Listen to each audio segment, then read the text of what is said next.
Non era un incendio accidentale quello che a giugno devastò una carrozzeria sulla Postume provocando oltre 600.000 euro di danni. La polizia resta esecutore e mandante, quest'ultimo in passato legato alla Mala del Brenta, giallo sul movente. Lo avevamo incontrato nel nostro viaggio dentro la terapia intensiva dell'ospedale di Treviso. Le sue parole avevano commosso tutti. Non ce l'ha fatta Bruno Osto, 69enne colpito da Covid ma che sembrava in via di miglioramento. Firmata la nuova ordinanza regionale il sabato, aperte tutte le medie e grandi attività commerciali, escluse quelle dei centri commerciali, resta invece lo stop generale alla domenica. Nella prima giornata di Black Friday in centro a Treviso molta gente ma pochi affari. Federmoda dice iniziativa che serve comunque ma alcuni negozi si dicono contrari. Non è un'eresia se Gesù nasce 2 ore prima, dibattito dopo le parole del ministro Boccia sul tema dell'anticipo orario della messa di Natale per il coprifuoco in attesa del DPCM. La Curia fa capire che seguirà il governo, i fedeli si dividono. Durante un controllo in casa un tecnico della caldaia distrae una coppia di Vittorio Veneto razziando i loro gioielli, l'uomo individuato e denunciato dai carabinieri. Firmata questa mattina la doppia ordinanza antidegrado del comune di Treviso, ultimatum del sindaco ai privati per rimettere a posto gli immobili lasciati nel degrado. Sarà un weekend all'insegna del bel tempo sulla Marca, ma dalla prossima settimana la situazione peggiora e giovedì potremo vedere i primi fiocchi di neve anche in pianura. Telespettatori di Antena 3, buonasera e ben ritrovati. Il telegiornale di Treviso dunque si apre con la cronaca dell'indagine della polizia, della squadra mobile di Treviso che ha chiuso appunto il cerchio attorno a quell'incendio che nel giugno scorso devastò una carrozzeria. Non era un incendio accidentale ma dietro c'era un inquietante attacco incendiario. Questa notte gli uomini della squadra mobile hanno arrestato il mandante e l'autore del terribile incendio alla carrozzeria Roggia sulla Postume a Treviso. 3.000 euro è la somma pattuita tra i due per dare fuoco all'azienda. È giallo sul movente. Si cerca di appurare se vi siano altre persone, oltre quelle già arrestate, coinvolte a vario titolo. Questa notte sono state effettuate delle perquisizioni proprio per riscontrare elementi che verranno sottoposti all'analisi della Procura della Repubblica di Treviso. Era il 10 giugno quando l'esecutore materiale Jonathan Causin, 38 anni, si sarebbe introdotto nella concessionaria, sistemato gli inneschi e poi avrebbe dato fuoco. Un rogo che ha distrutto numerosi veicoli, un danno superiore ai 600.000 euro. Immediate le indagini della squadra mobile trevigiana. Attraverso le immagini della videosorveglianza della zona è stata notata un'auto a girarsi a fari spenti. Poi le indagini incrociate. Le attenzioni si sono soffermate sui cellulari agganciati in quel luogo, in quel momento. Il piromane è stato incastrato proprio dal segnale del telefono cellulare che aveva utilizzato quella notte. Aveva chiamato per dire che il lavoro era stato fatto. Gli investigatori hanno poi tracciato i movimenti del 38enne arrivando a Silea. Qui l'esecutore aveva abbandonato gli abiti e tutto il materiale utilizzato per innescare l'incendio, una tanica, alcol e rotoli di carta da cucina. Gli investigatori hanno analizzato il traffico del cellulare del piromane arrivando quindi al mandante. Si tratterebbe di Bruno Tommasini, 72 anni veneziano, conosciuto alle forze dell'ordine per legami con la Mala del Brenta. Quest'ultimo è stato portato in carcere a Treviso, l'esecutore invece si trova già in carcere a Venezia per reati contro il patrimonio. Il mandante non avrebbe voluto dire i motivi che lo hanno portato a far distruggere la concessionaria. Le indagini sono tuttora in corso, entrambi sono accusati di incendio doloso e danneggiamento. Adesso l'emergenza Covid con una rapida occhiata al bollettino regionale dell'azienda Zero delle ultime ore che parla di 1.552 nuovi contagi da stamane, 260 come vedete a Treviso, il computo totale comprendendo anche il dato della mattina è di 623 nuovi contagi nella Marca trevigiana. Guardiamo il dato come sempre importante delle terapie intensive in Veneto e scendiamo dunque nella tabella per vedere appunto che sono 323 i ricoveri in terapia intensiva in Veneto, 2.565 in area non critica. Per quanto riguarda invece i decessi a Treviso nelle 24 ore, 10 purtroppo i decessi nella Marca trevigiana a Treviso, tra questi anche la morte di Bruno Osto. Lo avevamo conosciuto non più di 2 settimane fa nel nostro viaggio, nel viaggio di Christian Arboit all'interno della terapia intensiva intensiva di Treviso. Tutti quanti abbiamo tifato per lui, le sue parole avevano commosso tutti, il suo grazie ai medici, e la notizia ovviamente è rimbalzata anche a Campo San Piero, dove viveva e dove tutti quanti appunto speravano che ce la facesse. Ho visto un po' una fase critica, poi qui ho trovato gli angeli custodi che non so come ringraziare. Il suo grazie agli infermieri e medici del reparto di terapia intensiva del Cafoncello era stato profondo e sincero, così come reale era la speranza di essersi lasciato alle spalle il peggio. Bruno Osto, 69 anni, una vita da infermiere a Campo San Piero, dove tra l'altro viveva, è invece morto nella notte. La sua battaglia contro il Covid l'ha combattuta fino alla fine, ma non l'ha vinta. A combattere con lui per settimane un intero reparto, in guerra ormai da 9 mesi contro un virus subdolo e senza pietà. Bruno era uno dei pochi pazienti coscienti che avevamo incontrato nel nostro viaggio nella rianimazione di Treviso, un uomo forte e in salute che forse aveva contratto il virus nel darsi agli altri. Facevo volontariato agli anziani e andando su una famiglia a fare una puntura, non so, forse c'era la figlia che l'ha portata e l'ho presa anch'io. Anche per questo aveva lanciato un appello semplice. Bisogna avere tanta precauzione, stare attenti. Pensava di tornare a casa Bruno e di riabbracciare i suoi cari, ma il Covid non ammette abbracci e la pietà di un mancato addio diventa la cronaca di un virus letale. Abito su un quartiere di medici e infermieri, sono tutti lì che mi aspettano. Un abbraccio davvero ai cari e alla famiglia di Bruno Osto. Intanto la sanità trevigiana, lo sappiamo, è in piena fase 5 e ci rimarrà per un mese, secondo il direttore Benazzi, che ha già fatto il punto della situazione e che però rassicura anche sulla tenuta del sistema anche per i pazienti non Covid. Cresce però in modo allarmante, torna a crescere il contagio nelle case di riposo. Su 52 strutture oggi ne abbiamo effettivamente 33 dove c'è un caso, 2 casi, 3 casi, quindi si sta un po' polverizzando la cosa. Si allarga quindi il contagio nelle case di riposo della Marca, 340 gli ospiti, 137 gli operatori nei numeri forniti dal direttore Benazzi. Sorvegliate speciali restano la RSA di Motta di Livenza e quella di Vazzola, dove i casi sono circa 70. Anche per questo, in linea con gli ultimi appelli di Zaia, l'ULSS 2 sta interessando gli infermieri ospedalieri perché diano la loro disponibilità a lavorare anche nelle residenze per anziani. Finora hanno risposto in una decina, ma il bando resta aperto, infermieri che continuano a fare la loro parte. Siamo tutti in prima linea, quindi ci consideriamo forti ma nello stesso tempo fragili, ma comunque anime speciali che con la nostra tenacia vogliamo cercare di vincere appunto questa guerra. Guerra che si vince anche con i nuovi metodi di cura, come il plasma iperimmune dei pazienti guariti. Qui l'ULSS 2 ha individuato 160 donatori tra i 489 contattati. Altra arma quella dello screening, con i Covid Point di Casiere e Castelfranco che da lunedì opereranno fino alle 19. Stress sanitario che permane, quindi la sanità trevigiana è in piena fase 5 con 450 ricoveri mediamente in area non critica. La fase di plateau, che spesso continuo a dire, sta rimanendo, sta continuando e continuerà purtroppo, come ci dicevamo, per un mese. Questo è il quadro con una rassicurazione. Nel Veneto un posto letto lo si trova sempre, sia per Covid che per patologia. Adesso allora parliamo del Veneto, la conferma di poco fa con l'ordinanza del ministro Speranza, la conferma insomma ce l'aspettavamo tutti, ma è arrivata la conferma ufficiale che il Veneto resta in zona gialla. Il governatore Zaia ha invitato a non abbassare la guardia, ha proibito cullarsi nelle illusioni. I prossimi giorni saranno decisivi per il futuro della sanità pubblica veneta, come detto infinite volte, dice Zaia.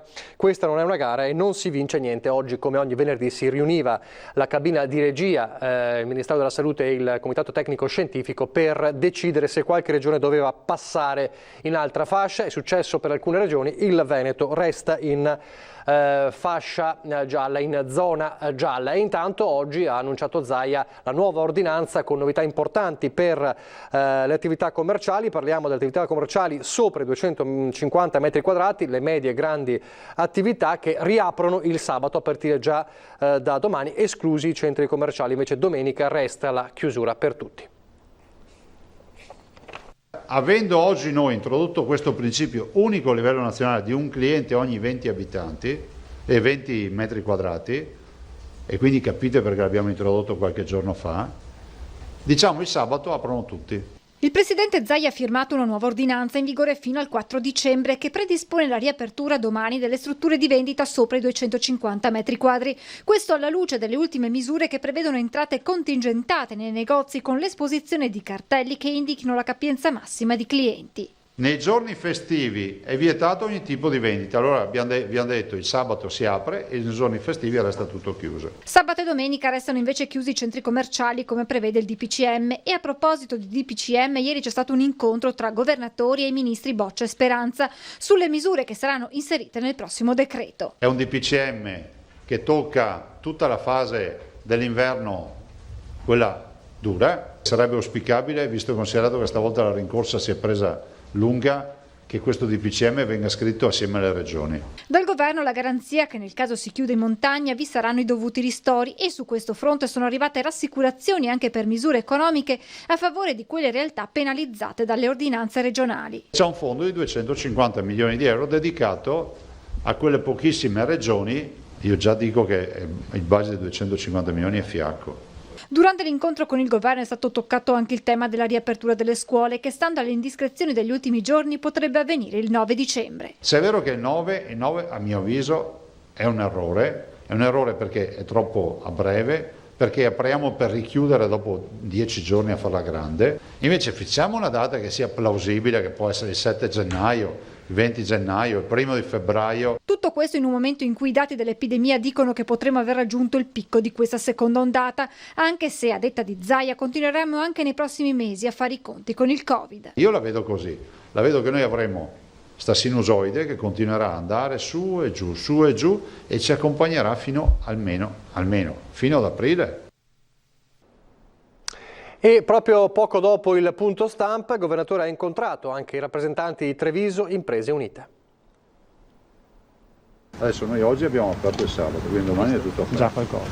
Dopodiché il 3 scade tutto e non c'è più l'ordinanza. Vediamo cosa ne uscirà dal DPCM, io spero che ci sia un allargamento, se i cittadini capiscono fare l'assembramento. Esatto. Più che una previsione, una tabella di marcia, quella fornita da Zaia ai rappresentanti di Treviso Imprese Unite in sit-in davanti alla sede della Protezione Civile di Marghera. Qui, nel luogo simbolo dell'emergenza del Covid in Veneto, i commercianti raccontano la loro di emergenza. Adesso il problema principale è la morte per Covid, ma andando avanti così, da gennaio si inizierà a parlare di morti di suicidio o comunque di aziende che andranno a morire mettendo in crisi famiglie numerose. In un documento consegnato a mano allo stesso Zaia, le richieste si sommano e riguardano anche i ristori governativi e la necessità di maggiori controlli proprio in funzione anti-assembramento. Chiediamo più controlli perché il vero problema per cui sono state fatte ordinanze di DPCM è la gente che passeggia e che crea assembramenti magari con la mascherina bassa e quant'altro. Però gli unici a essere puniti siamo sempre noi delle nostre attività. Altro fronte, la possibilità di programmare le proprie attività e la richiesta di questo ristoratore di Belluno. Anche chi comunque ha un bar o un ristorante deve saper pianificare la settimana, il mese. Limbo che interessa anche il comparto della moda. Poi l'abbigliamento era in sofferenza già da 2 anni, bisogna dire la verità. Questa è stata proprio la mazzata finale. A proposito di abbigliamento, oggi il Black Friday, vediamo a Treviso. Veniamo su da Ponte di Piave praticamente, siamo venuti a fare un giro, ma però c'è molta gente. Speriamo che questo sia un indicatore di acquisti. Tanta gente però pochi acquisti. È stata questa la sensazione del venerdì degli sconti e delle offerte, almeno in centro a Treviso. Sicuramente il periodo economico incerto, ma anche l'allungamento dei giorni con prezzi molto convenienti, non ha dato subito il risultato economico che molti negozi invece si aspettavano. Ma come mai così presto? Perché domani è chiuso, io ho la giornata libera oggi. Non sono favorevole al Black Friday, alle spese in generale così consumistiche. Non sapevo neanche che era venerdì, guarda, ormai ho perso il conteggio dei giorni. Dobbiamo prendere un regalo. Però approfittate di questo venerdì oppure perché avete la giornata libera? È perché abbiamo necessità di averlo nei prossimi giorni. Aspetta la moglie. Sì. Ma perché avete deciso di comprare oggi approfittando del venerdì? No, avevamo il giorno libero. Quindi il venerdì? Quasi tutti i venerdì. Non c'entra niente di Black Friday? No, proprio niente. Però ne approfitta, voglio dire, di questo venerdì di offerte. Ah sì, certo.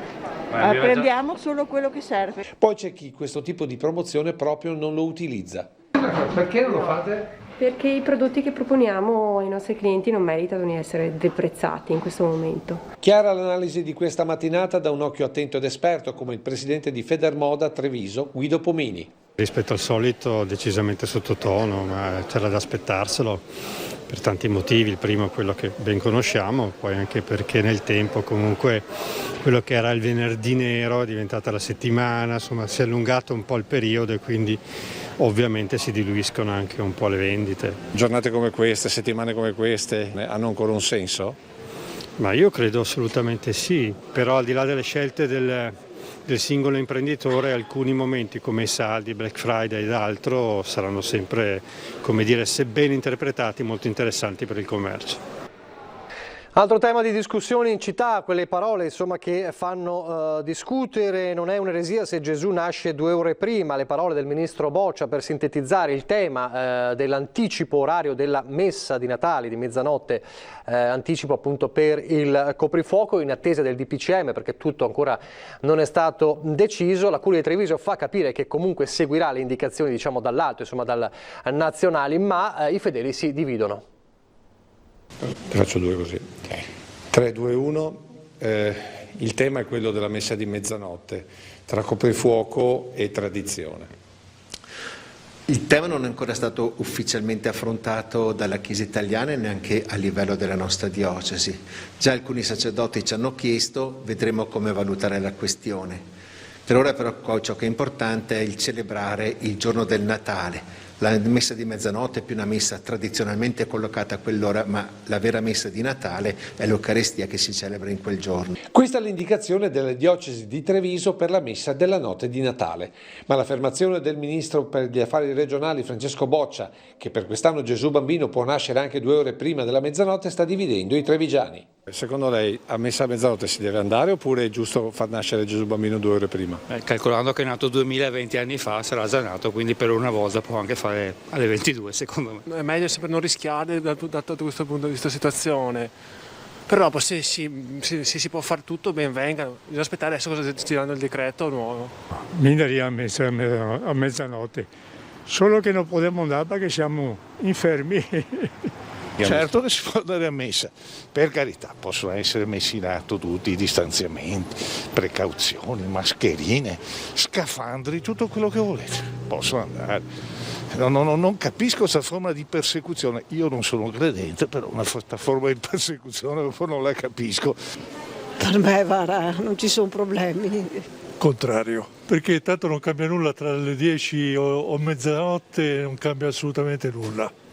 Quindi è meglio fare le cose tradizionali che fare tutte queste variazioni al tema che non sanno assolutamente di niente. Vista la situazione, le messe si possono anche ascoltare in televisione, visto che anche quando ero malata l'ho preso, per cui si può anche rinunciare, penso che qualcuno dall'alto capirà, insomma, ecco.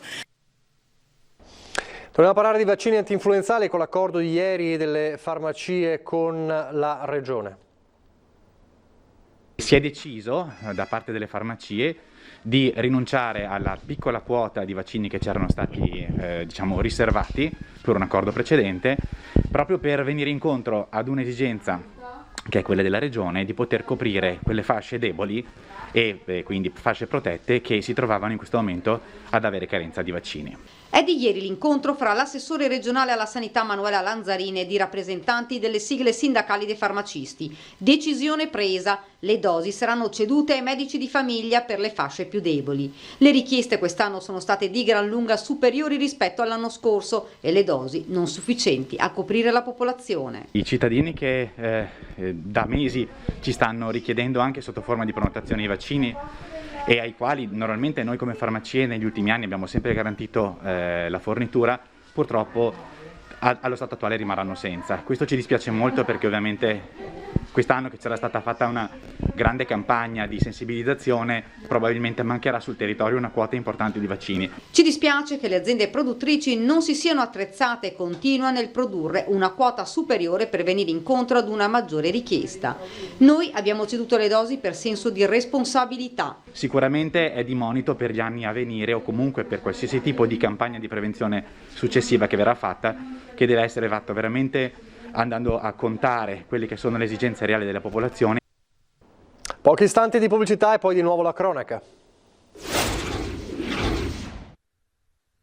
Rieccoci in diretta il telegiornale di Treviso, ripartiamo dalla cronaca. Da Vittorio Veneto, un uomo denunciato dai carabinieri per aver rubato dei gioielli dall'abitazione di una coppia che lo aveva chiamato per la manutenzione della caldaia.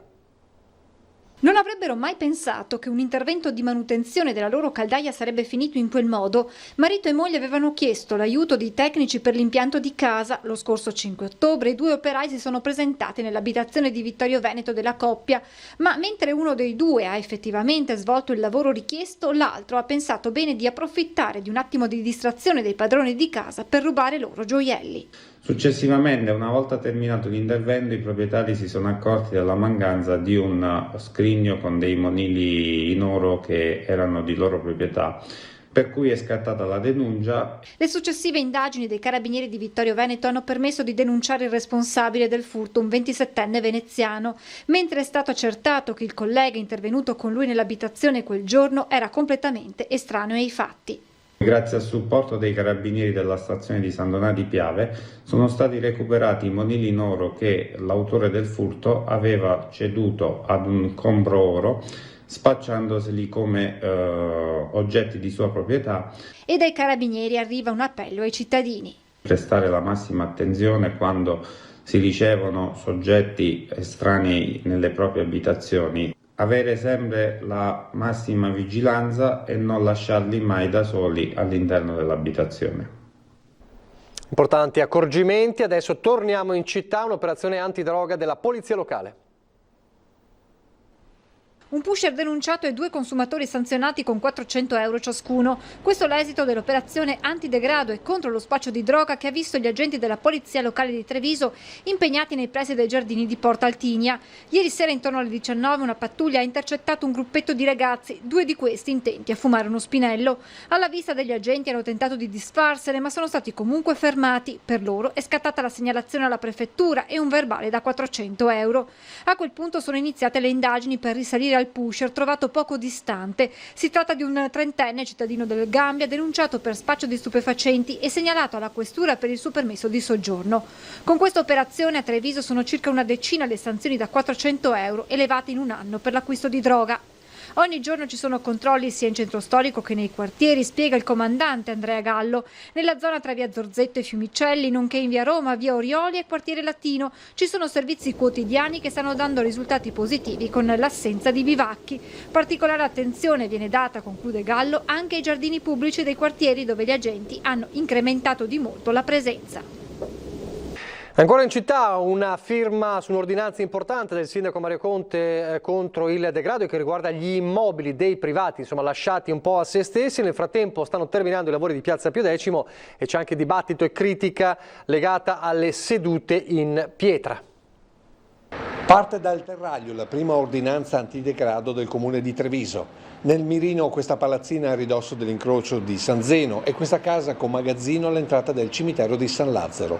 2 luoghi che le immagini commentano da sole per un provvedimento chiesto dai cittadini. Siamo usciti con la polizia locale, sono stati fatti i rilievi e i sopralluoghi e abbiamo intimato i proprietari a sistemare l'area perché il decoro della città passa anche attraverso la cura degli immobili privati. 20 giorni per ripristinare le recinzioni di Velte, per pulire tutta l'area dai rifiuti con taglio dell'erba, mentre entro 45 giorni i proprietari dovranno comunicare alla Polizia Municipale se si procederà ad eventuali ristrutturazioni o se tutto verrà coperto a norma di legge. Adesso stiamo analizzando altre situazioni in centro storico e nei quartieri, però credo che questa sia la direzione giusta per la tutela della nostra città. E in tema di abbellimenti, il sindaco oggi ha effettuato l'ennesimo sopralluogo in piazza Pio X. Laddove c'era un parcheggio, ora c'è una piazza vivibile con degli alberi e delle panchine che possono consentire appunto ai nostri cittadini di incontrarsi in una piazza. E proprio sulle panchine più di qualche commento sui social sta iniziando ad associarle a quelle ipercriticate e poi sostituite di Piazzetta Battuti, un accostamento che fa sorridere il sindaco Conte. Le panchine sono quelle che ha recuperato da Manillo? No, perché queste quando le vedrete capite che sono difficili da spostare essendo in pietra e molto pesanti, però molto belle, e sono convinto, anche viste le reazioni dei cittadini e dei commercianti, che sarà un bel momento per la nostra città. Non saranno chiamate le casse da morto? Non saranno casse da morto e si farà anche gran difficoltà a toglierle. Potremmo vedere i primi fiocchi di neve in pianura la settimana prossima in città, e non solo, ce lo dice il generale Iannicelli nel consueto appuntamento del venerdì.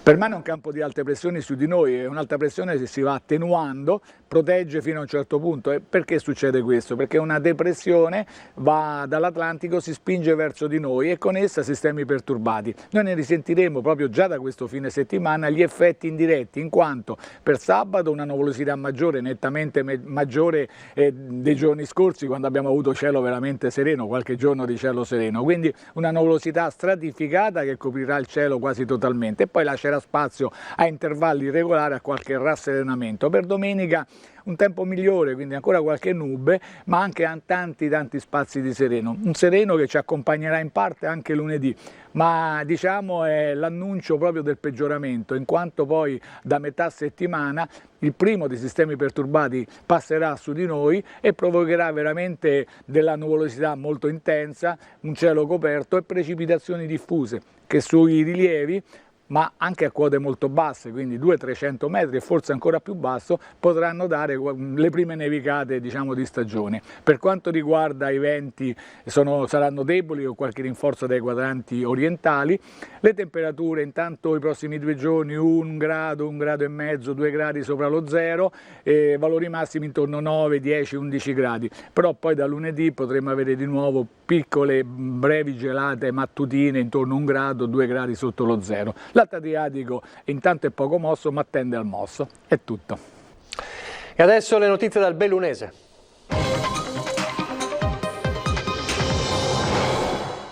Allora il punto della situazione contagi e ricoveri nel Bellunese, negli ospedali di Belluno e Feltre, stamane con il direttore dell'ULSS 1 Dolomiti. Sentiamo. Calano lievemente i contagi individuati nelle ultime 24 ore, ma il numero complessivo dei positivi sfonda quota 4.500. Imponente l'aggettivo usato dal numero 1 dell'azienda sanitaria bellunese, Adriano Rasi Caldogno, per fare sintesi di un dato che pone la struttura in fase 5, la più elevata fra quelle previste dal piano di gestione Covid. Abbiamo le terapie intensive piuttosto sotto pressione, con 15 ricoverati. In area, diciamo, non critica complessivamente abbiamo 126 ricoverati, mentre nelle strutture a bassa intensità, cioè negli ospedali di comunità, abbiamo 60 ricoverati. In queste ore si sta attrezzando un'area Covid nel reparto di psichiatria a Feltre. Altri posti letto potranno essere attivati nei prossimi giorni in funzione dell'andamento dell'epidemia e dell'afflusso nelle strutture ospedaliere. La situazione è particolarmente impegnativa, ha detto Rasi Caldogno nel corso della diretta Facebook, che è stata l'occasione per fornire alcuni dati statistici. Nei primi 20 giorni di novembre il 39% dei positivi è stato riscontrato nella fascia d'età compresa fra i 46 e i 70 anni, il 33% 32% fra i 19 e i 45 anni, il 12% fra i 71 e gli 85 anni. La media dei test rapidi di 1200 al giorno con punte di 1600-1700. 1100 è la media quotidiana dei tamponi molecolari contro i 220-250 eseguiti la scorsa primavera. Ciò comporta con tutta evidenza tempi di attesa prolungati, non solo per l'esecuzione dei test, ma anche per la refertazione. Manifesto a nome di tutta anche l'azienda, diciamo così, il rammarico per questa situazione, peraltro giustificata da dei numeri imponenti che si sono verificati proprio in queste ultime settimane, e certamente anche la capacità di processare i tamponi molecolari è ben difficilmente anche, diciamo così, espandibile in tempi ravvicinati. In questi giorni è stato attivato l'avviso interno che consente al personale infermieristico ospedaliero di operare nelle case di riposo, mentre è in corso di completamento la distribuzione dei kit e dei dispositivi di protezione ai medici di base e ai pediatri di libera scelta per l'effettuazione dei test rapidi. Di concerto con l'ULSS, laddove non è possibile, sono in corso di attivazione punti tampone disseminati nei comuni del vasto territorio bellunese. E intanto il Comune di Belluno ha riattivato la linea telefonica di ascolto per l'emergenza Covid. Durante la scorsa primavera ha accolto le richieste di tante persone in preda a dubbi o in situazioni di necessità collegate alle chiusure, all'impossibilità di muoversi liberamente o di provvedere alla spesa settimanale. Oggi, in un contesto certamente diverso, lo sportello di ascolto sociale Io resto a casa e ci sentiamo del Comune di Belluno riprende la sua attività.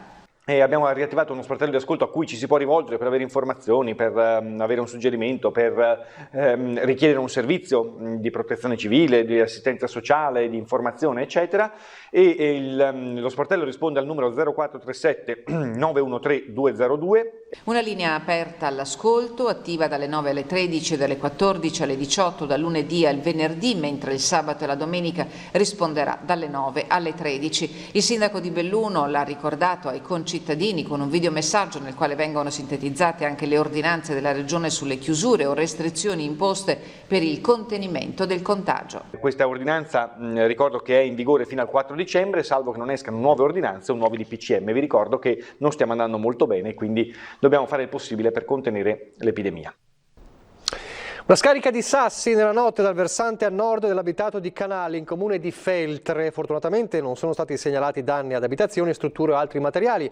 Uno dei sassi però, come si vede, avete visto nelle immagini, ha danneggiato la carreggiata della strada comunale di accesso. Nelle prime ore di questa mattina gli operai tecnici del comune sono intervenuti per i rilievi e per la messa in sicurezza della zona. Di seguito è stata redatta una relazione tecnica che è stata già inviata alla provincia di Belluno per la richiesta di intervento in somma urgenza da parte dell'ente. Queste le immagini impressionanti, insomma, dei danni alla carreggiata. È tutto, vi lascio al meteo, grazie per averci seguito. Arrivederci.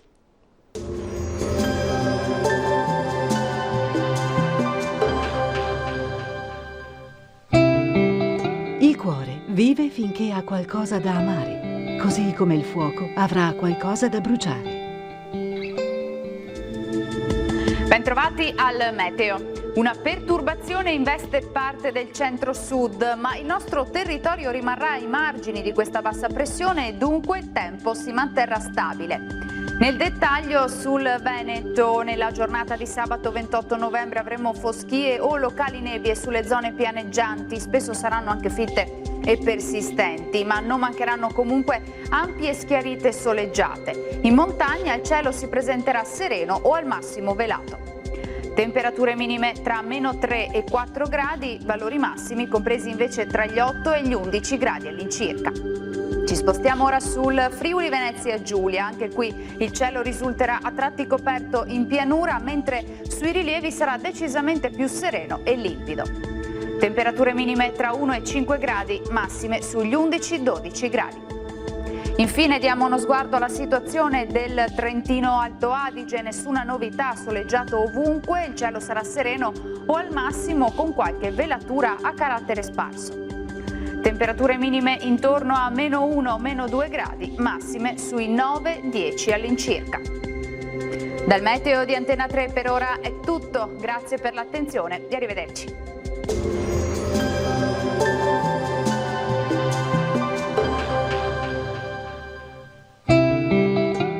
Il talento è scintilla, il genio fiamma.